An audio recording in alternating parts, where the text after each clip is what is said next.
Hello everyone, नमस्ते अनि स्वागत छ हजुरहरूलाई हिमालय किचनमा। आज म हजुरहरूको लागि लिएर आएको छु झोल मोमोको एकदमै मिठो झोल अचारको रेसिपी। यसलाई सजिलो र मिठो गरेर कसरी बनाउने भनेर म हजुरहरूलाई देखाउँदैछु। यसको लागि मैले यहाँ प्यान बसाइसकेको छु र यसमा मैले राखेँ 1 ठुलो चम्चा तिल। मैले चाहिँ ब्राउन तिल लिएको छु। हजुरहरूले सेतो तिल या कालो तिल पनि लिन सक्नुहुन्छ। अब तिललाई एकछिन यसमा भुट्नुपर्छ।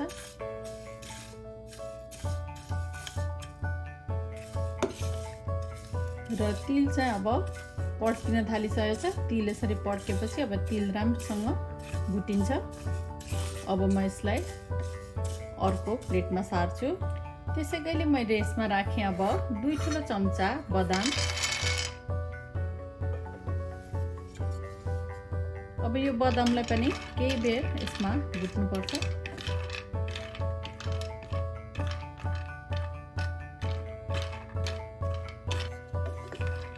र बदाम पनि भुटिसकेको छ। रोस्टेड बदाम लिएर बनाउनु भयो भने हजुरहरूले यसरी भुट्न पर्दैन। अब यसलाई पनि म सार्छु र 15वटा जति काजुलाई लिएको छु, त्यसलाई पनि मैले राखेँ। अब यसलाई पनि एकछिन यसरी भुट्दैछु म। हुन त काजुलाई नभुटे पनि हुन्छ, यो चाहिँ अप्सनल हो। आफूलाई भुट्न मन लाग्दा एकछिन यसरी यसलाई भुट्दा हुन्छ।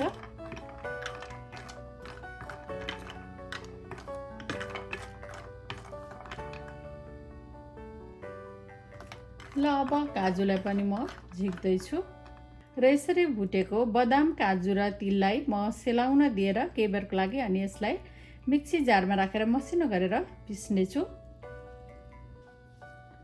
ल अब अचार बनाउनको लागि मैले 1 सानो चम्चा तेल राखेँ प्यानमा। तेल तातेपछि मैले यसमा फुराएँ 1/4 चम्चा मेथी। मेथी यतिको भएपछि मैले यसमा पनि आधा सानो चम्चा जिरा,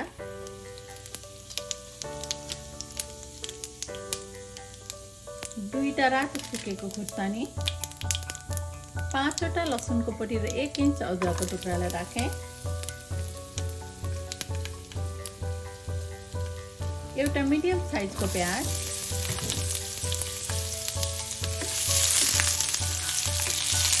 यो प्याज, लसुन, अदुवालाई मैले ठुलो पिसमा राखेको छु। यसलाई पछि हामी अचारसँगै पिस्नेछौँ यो सबै कुराहरूलाई।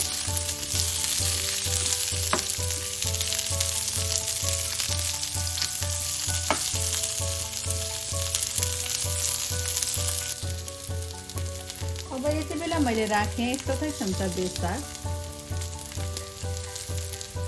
आधा सानो चम्चा कश्मीरी रातो खुर्सानीको धुलो। हजुरहरूले रातो धुलो खुर्सानी पनि राख्न सक्नुहुन्छ। आफूलाई कतिको पिरो राख्न मनपर्छ त्यही अनुसार मिक्स गर्नु।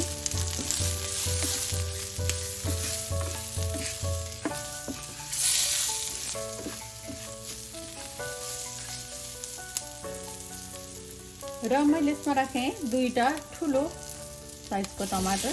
मैले यसलाई पनि यसरी ठुलो पिसमा काटेर लिएको छु। अब नुन राखेँ मैले आफ्नो स्वाद अनुसार।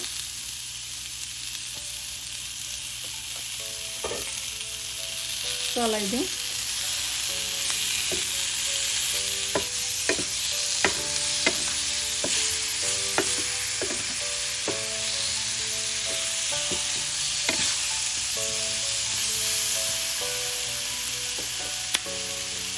अब म यसमा राख्दैछु 1 ठुलो चम्चा पानी। अब यसलाई छोपेर टमाटर राम्ररी गलिन्जेलसम्म पकाउनु पर्छ। ल अब टमाटर चाहिँ यसरी पकाउन राखेर एकदमै राम्ररी गलिसकेको छ। र यति बेला मैले राखेँ अब काजु, बदाम र तिलको अघि बनाएको मैले पाउडरलाई। त्यसैगरी 1 सानो चम्चा लप्सीको छोपलाई पनि मैले यसरी 1 घण्टा अगाडि पानीमा भिजाएर लिएको छु। त्यसलाई राखेँ। हजुरहरूले कागतीको रस पनि राख्न सक्नुहुन्छ यसको ठाउँमा। 1 चम्चा जति लसुनको पत्तालाई यसरी राखेको छु हरियो। अब मिक्स गरिदिउँ।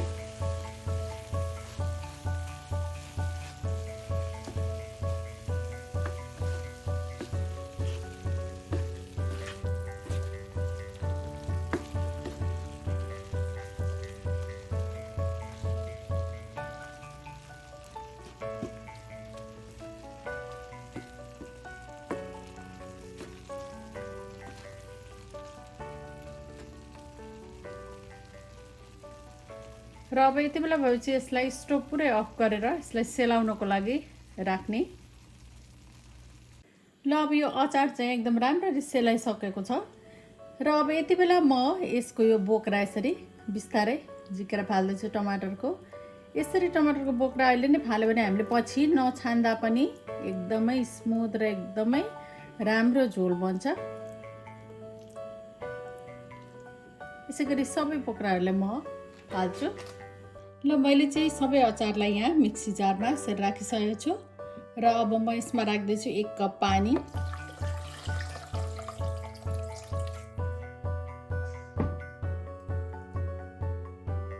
र थोरै हरियो धनियाको पत्तालाई यहाँ राख्दैछु र अब यसलाई राम्ररी मसिनो गरेर पिस्नुपर्छ। र अब यति गरेर पनि हाम्रो झोल अचार चाहिँ रेडी भइसकेको छैन। अब फेरि हामी लागौँ स्टोभतिर। र अब फेरि मैले यहाँ प्यान बसाएर प्यानमा मैले राखेँ 1 सानो चम्चा तेल। हजुरहरूले तेल या बटर अलिकति धेरै पनि लिन सक्नुहुन्छ। त्यसै गरी मैले राखेँ 1 इन्च जति बटर।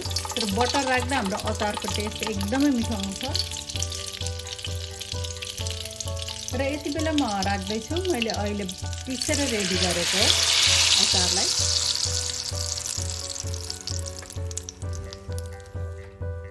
र मैले राखेँ अरू 1 कप पानी यसमा। फेरि 1 कप पानी राखेँ मैले यसमा। आफूलाई कतिको चाहिएको छ अचार आफ्नो आवश्यकता अनुसार हामीले चाहिँ यसमा पानी राख्न सक्छौँ, झोल राख्न सक्छौँ। र मैले यसमा राखेँ 1 सानो चम्चा जिरा र धनियाको पाउडर। थोरै नुन थपेँ मैले आफ्नो स्वाद अनुसार। 1 सानो चम्चा कागतीको रस। अब यसलाई एकदमै राम्रोसँग फेरि उमाल्नु पर्छ।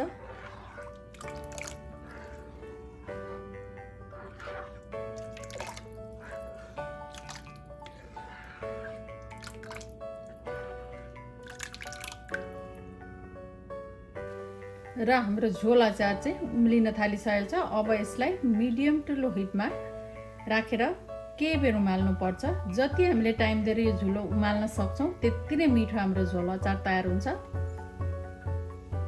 कम्तीमा पनि यसलाई मिडियम टु लो हिटमा 30 मिनेट उमाल्दा चाहिँ एकदमै राम्रो हुन्छ। ल अब चाहिँ हाम्रो मोमोको झोल अचार एकदम बनेर रेडी भएको छ। यसलाई सर्भ गर्नुभन्दा अगाडि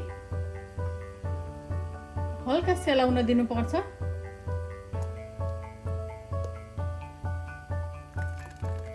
एकदम मिठो देखिएको छ।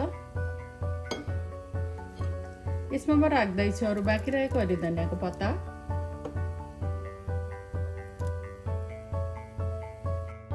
ल एकदमै मिठो मोमोको झोल अचार चाहिँ अब यसरी बनेर रेडी भएको छ खानको लागि।